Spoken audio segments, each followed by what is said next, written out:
Hello दोस्तों, मैं जिन शर्मा आपका स्वागत करता हूं हमारे यूट्यूब चैनल ईजीएस में।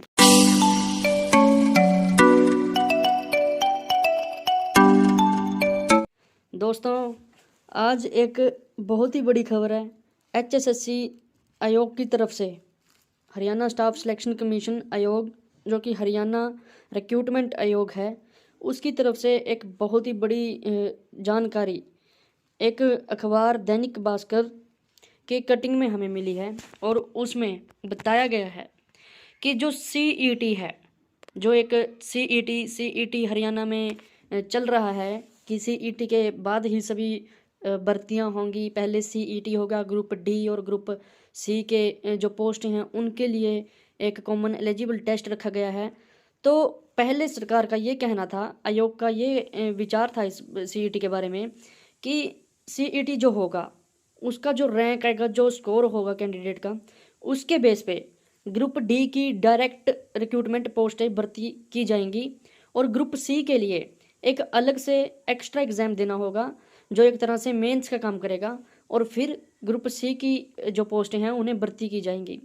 लेकिन आज एक न्यूज़पेपर में हमें कटिंग मिली है जिसमें कहा गया है, हरियाणा सरकार ग्रुप सी और ग्रुप डी की भर्ती नियमों में सीईटी स्कोर तय करने के पुराने फैसले में कर सकती है बड़ा बदलाव। अब यह बदलाव क्या है, हम आपको समझाते हैं। सामाजिक आर्थिक मानदंड यानी कि सोशो इकोनॉमिक मार्क्स जो हैं वो सीईटी की परीक्षा में नहीं जुड़ेंगे। अब इसका क्या मतलब है, हम आपको बताते हैं। जैसे पहले एचएसएससी का ये कहना था कि जो सीईटी का स्कोर होगा उसमें सोशो इकोनॉमिक्स के मार्क ऐड किए जाएंगे, और जो स्कोर कैंडिडेट का होगा उसके बेस पर डायरेक्ट ग्रुप डी की भर्तियां कर दी जाएंगी और एक ग्रुप सी की भर्तियों के लिए अलग से एग्ज़ाम लिया जाएगा। ये प्रोसेस सीईटी का था, अब तक की यही हमें जानकारी थी। लेकिन अब कहा गया है कि ग्रुप सी और ग्रुप डी, ये देखिए यहाँ पर मैं आपको बताता हूँ।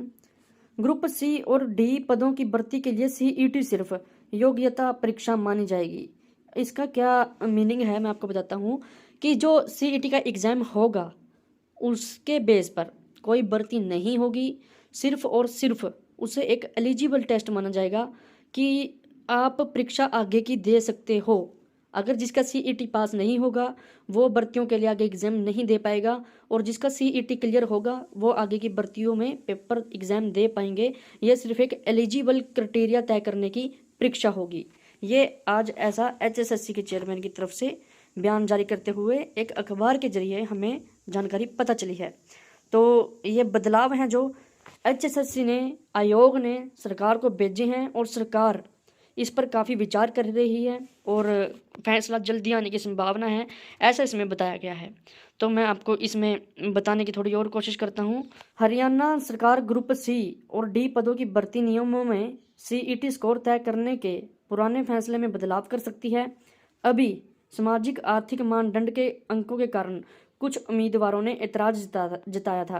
तो जैसे कि कई कैंडिडेट्स थे जिनके पास सोशो इकोनॉमिक्स के जो मार्क्स हैं वो नहीं होते थे, तो उनका कहना था कि जिन कैंडिडेट्स के पास एक्स्ट्रा मार्क्स हैं सिर्फ वही नौकरी लगेंगे। नॉर्मलाइजेशन परसेंटाइल मेथड ऐसा एक फॉर्मूला था जिसके तहत कहना यह था कि सिर्फ जिसके पास एक्स्ट्रा मार्क्स हैं वही नौकरी लगते हैं और कोई नौकरी नहीं लग पाता। तो उसके चलते एचएसएससी ने यह सुझाव सरकार को भेजा है कि आप इस सीईटी के स्कोर को रिक्रूटमेंटिंग सिक्योर ना माने, सिर्फ इसे एक एलिजिबल टेस्ट माने जिसके लिए सिर्फ कैंडिडेट एलिजिबल हो सके आगे फर्दर प्रोसेस के लिए। तो इस सीईटी के स्कोर पे कोई भर्तियां नहीं होंगी। ये एक तरह से हम कह सकते हैं आज के इस खबर के जानकारी के माध्यम से। तो इन्होंने और बताया है कि पहले आर्थिक मानदंड जो हमारा सोशो इकोनॉमिक है उसके 10 नंबर मिलते थे, पर सरकार ने उसे घटाकर 5% कर दिया है, और लिखित परीक्षा का जो स्कोर है वो 95% कर दिया था। फिर भी कई कैंडिडेट्स को ये अच्छा नहीं लगता है, तो उन्होंने इतराज़ जताया है इसके ऊपर। बाकी और जो इनका कहना है वो मैं आपको इधर वाली जो न्यूज़ है उसमें बताता हूँ। अब यूँ तय होगा सीईटी का स्कोर। दैनिक सवेरे को मिली जानकारी के मुताबिक हरियाणा कर्मचारी आयोग के सुझाव को मानते हुए सीईटी में बदलाव करने जा रहा है। ग्रुप सी और डी पदों के लिए कंप्यूटर आधारित ऑनलाइन ऑफलाइन जो भी है ये बाईलिंगुअल लैंग्वेज, जो कि हिंदी और इंग्लिश ऐसा बताया गया है। ये देखिए इंग्लिश और हिंदी में होगा। तो CET में जितने भी अंक आएंगे उसके आधार पर अंतिम कट ऑफ के अनुसार आरक्षण कैटेगरी अनुसार सूची बनेगी। इसे सिर्फ योग्यता परीक्षा मानी जाएगी। ये देखो यहाँ पर लिखी गई बात है, इसे सिर्फ योग्यता परीक्षा मानी जाएगी।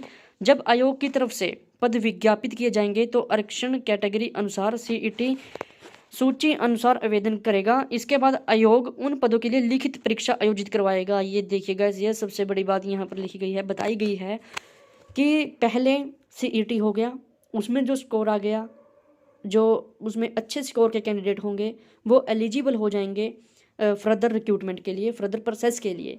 और जो कैंडिडेट उसमें अच्छा स्कोर नहीं कर पाएंगे वो बाहर हो जाएंगे, मतलब वो एलिजिबल नहीं होंगे।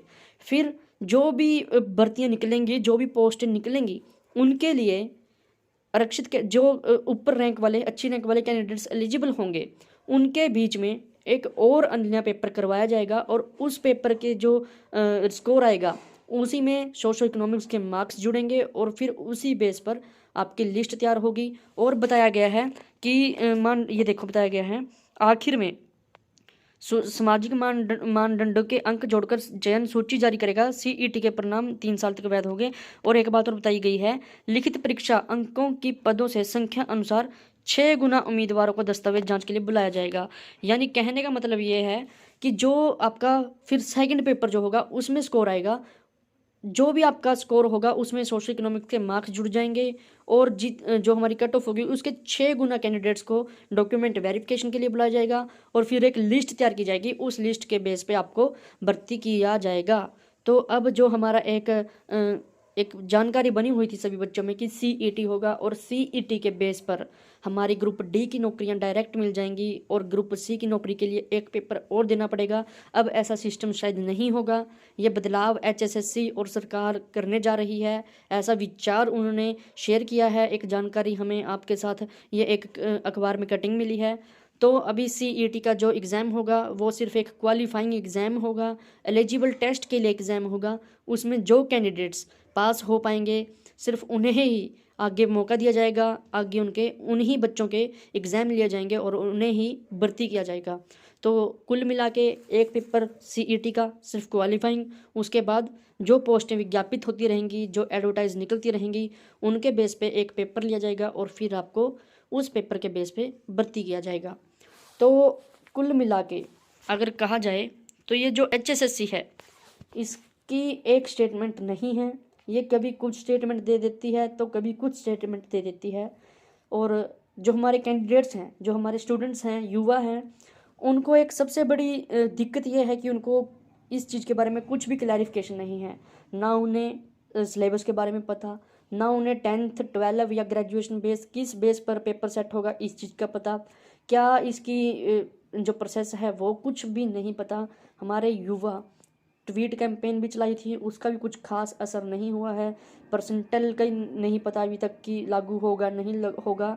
तो जो युवा हैं वो बहुत ही उलझे हुए हैं कि कैसे तैयारी की जाए और कैसे नहीं की जाए, क्या पढ़ा जाए और क्या नहीं पढ़ा जाए।